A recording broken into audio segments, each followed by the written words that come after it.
At 10:58 a.m. on Wednesday, April 7th, 1926, the 50-year-old daughter of the former Lord Chancellor of Ireland stepped out of a crowd, drew a Model 1892 French revolver, and shot the Prime Minister of Italy, Benito Mussolini, in the face.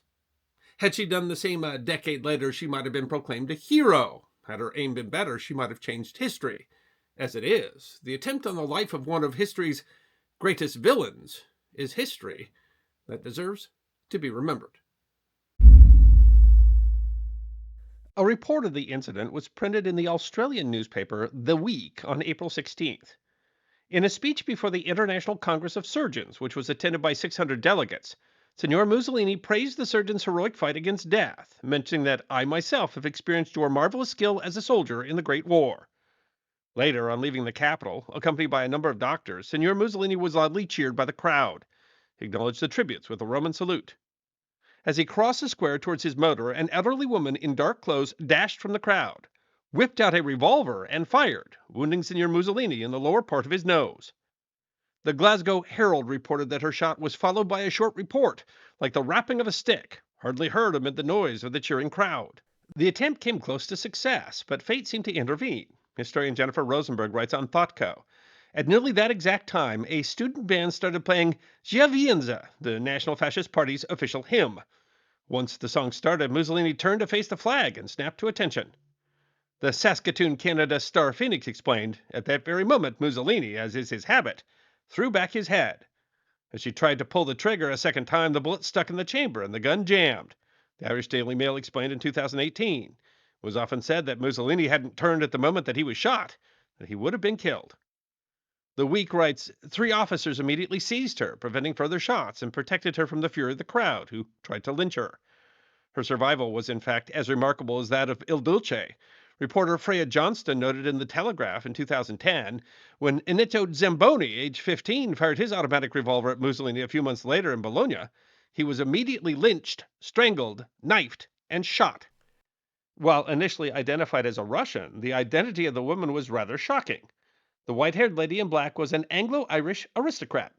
The Manchester Guardian reported, the name given by Signor Mussolini's assistant, Violet Albee Gibson, is that of the second daughter of the first Lord Ashbourne and sister of the present peer. Gibson's father had been the Lord High Chancellor of Ireland, who had been elevated to the peerage as the Baron Ashbourne. Michael Shiles McNamee wrote on the website of the BBC, her story is made all the more unlikely by the circumstance of her birth. The daughter of Anglo-Irish aristocrat Baron Ashbourne, Lord Chancellor of Ireland, the country's highest legal office at the time, she was a debutante in the court of Queen Victoria. The two could hardly have been more different. Lucy Hughes Hewitt wrote in The Guardian in 2010, in 1926, at the time of their pathetic encounter, Mussolini was a splendid figure of a man who liked to display his muscled torso shirtless. Violet was tiny, 5 foot 1 inch, and emaciated, unmarried and not much loved. 50 years old but looking 60, and odd enough in her behavior to have been twice admitted to sanatoria for the mentally ill.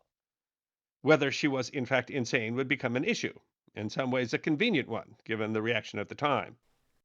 Enrico Ferri, a renowned Italian criminologist, wrote in a 1928 edition of the Journal of the American Institute of Criminal Law and Criminology. The great sense of horror aroused by the attempt on Benito Mussolini's life by a woman of 50, Violet Gibson, and the disastrous results which might have followed it, should not on any account, by concentrating our attention on the misdeed, prevent us from studying the author of the criminal attempt and considering what may be her legal liability. In historical retrospect, it seems a bizarre take. Great sense of horror at shooting Hitler's accomplice? Disastrous results which might have followed by killing the architect of Italian fascism before he could help to spark the deadliest war in human history and precipitate the deaths of millions? But as Johnston wrote in 2010, before his invasion of Abyssinia in 1935, the Italian leader was feted by most of the British press and idolized by the ruling class. Evidence of his brutality, extravagance, and instability was politely ignored. The lens was different in 1926. Informed of the situation by the Papal Secretary of State, His Eminence Pope Pius XII was reported to have voiced his joy and satisfaction that the Almighty had prevented the attempt from having grave consequences. The Australian newspaper The Week reported that the British Secretary of State of Foreign Affairs, Sir Austen Chamberlain, sent Mussolini a message saying, I am horrified to learn of the abominable attempt on your life. My wife joins in congratulations on your escape. The British ambassador passed on the regards of the king, and W.T. Cosgrove, president of the Irish Free State from which the would be assassin hailed, noted that the infamous attempt has caused much indignation here. Perhaps the most personal reaction, though, came from the family of Miss Gibson.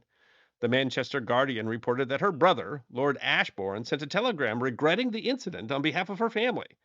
The family then offered their explanation. A spokesman for the family described her to a Reuters reporter as a lady of some eccentric temperament.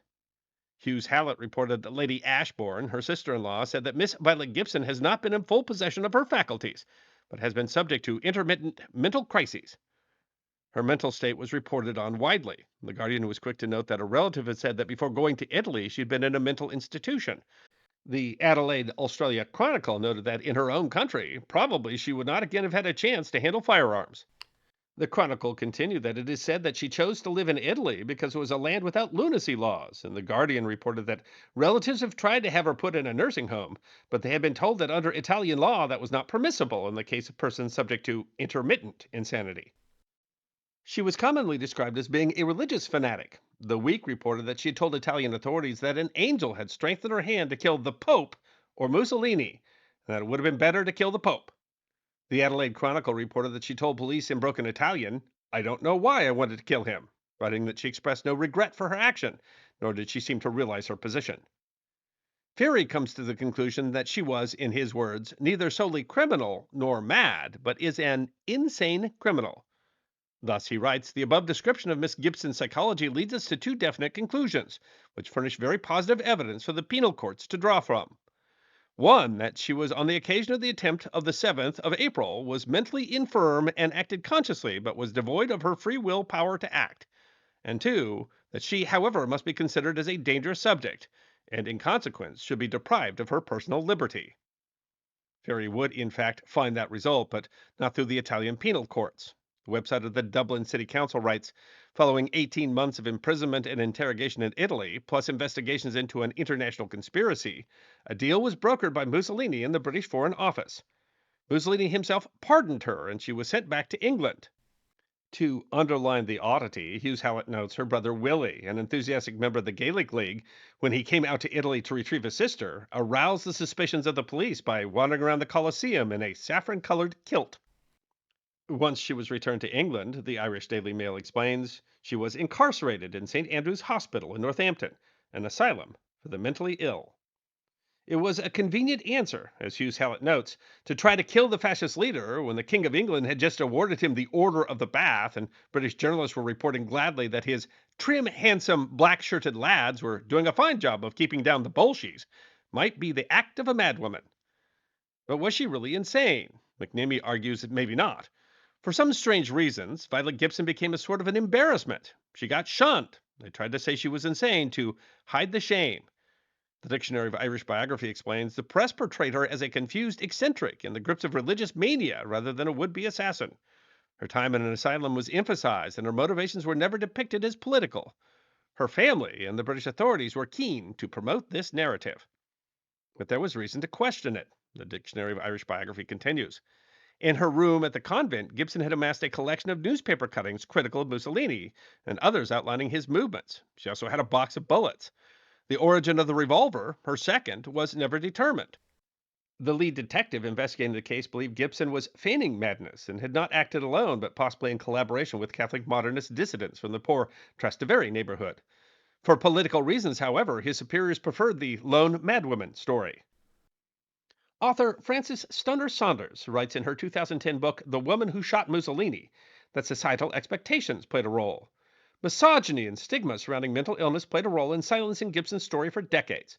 The Irish woman's contemporaries labeled her as insane instead of acknowledging her intellectual qualms about Mussolini's dictatorship. Was insanity just a convenience excuse all around, or was there both method and madness? Johnston writes, no one in Britain or Italy appears to have entertained the idea that she might have been at once politically engaged and mentally unhinged, perhaps because such a theory would have reflected badly on the character of Il Duce himself. In any case, the website of Dublin City Council writes, she was locked up in a British lunatic asylum for the rest of her life. For 30 years, she battled for her release, writing letters to the authorities, politicians, friends, Churchill after Italy declared war on Britain, and to Princess Elizabeth. But her letters were never posted. And regardless of whether she was mad when she fired the shot, she certainly was so later. Hughes Hallett writes, but 20 years later, once the Duce had been defeated and lynched in his turn and hung up dead by his heels, her friend suggested that Violet surely should be released. Too late. History might have endorsed her political judgment, but 2 decades in the madhouse had done nothing for her sanity. She belabored fellow patients with a broom handle. She believed her moods created the weather. She never came out. And what had she accomplished? Historian Brian Brennan wrote in the Irish Independent in 2010. Many years later, Violet Gibson was to boast that of all Mussolini's would-be assassins, she herself was clearly the most intelligent. The Irish woman may well have been the cleverest, but it didn't do her much good. The Irish Daily Mail writes Violet Gibson came very close to changing the course of 20th century history. But how had it been shaped? Johnston writes, she had, as she would later boast, shaped history that morning, though not in the way that she would have liked. Public sympathy and admiration for the saintly statesman exploded in the wake of her attack, one of 4 attempts made on his life in less than a year. The Week noted the news of the attempt on Signor Mussolini's life evoked indignation throughout the country. The townspeople in many places paraded the street, cheering Signor Mussolini, and solemn Thanksgiving services for the escape of Il Duce were held in some towns.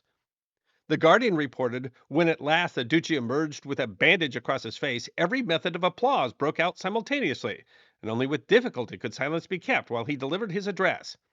This speech and its reception was surely Signor Mussolini's greatest triumph since the March on Rome. The Irish Daily Mail continues, the only effect of her attempt to kill Mussolini was to make the Italian dictator even more popular. Moreover, she had facilitated his brand of leadership.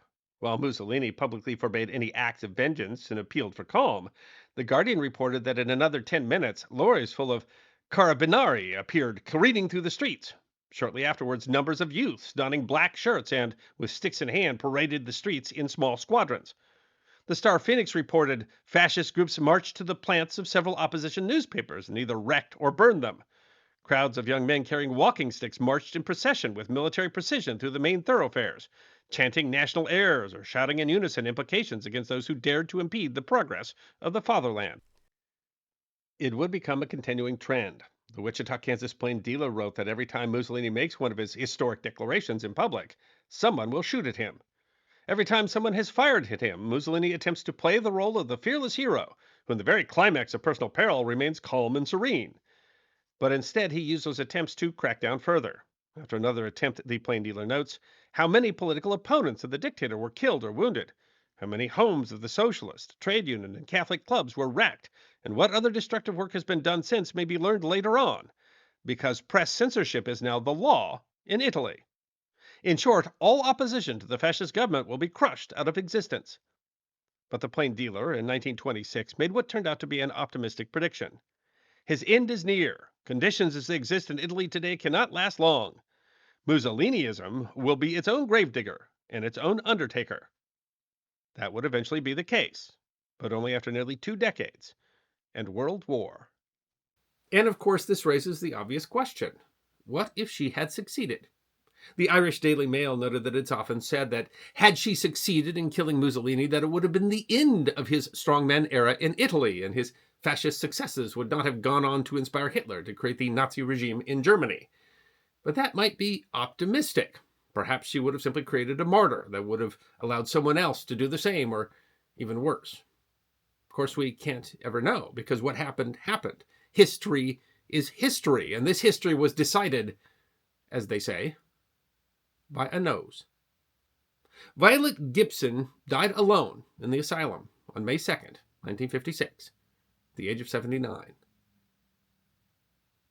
I hope you enjoyed watching this episode of The History Guy, and if you did, please feel free to like and subscribe and share The History Guy with your friends.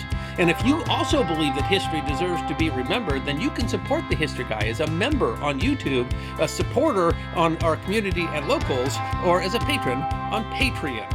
You can also check out our great merchandise shop, book a special message from The History Guy on Cameo.